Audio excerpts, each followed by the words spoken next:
Mga batang artista, naging nanay siya sa aming lahat. Lalo na sa experience ko, isang beses ko lang po siyang nakatrabaho sa isang napakagandang pelikula sa direksyon ni Derek Abrido. Napakaganda po ng experience namin. First lock-in experience ko, wala pang pandemic. Nag-lock-in kami sa isang bundok sa Iloilo.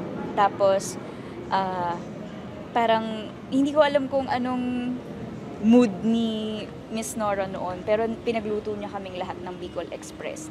Best Bicol Express ever. I will never forget that. Sobrang mamimiss ko yon.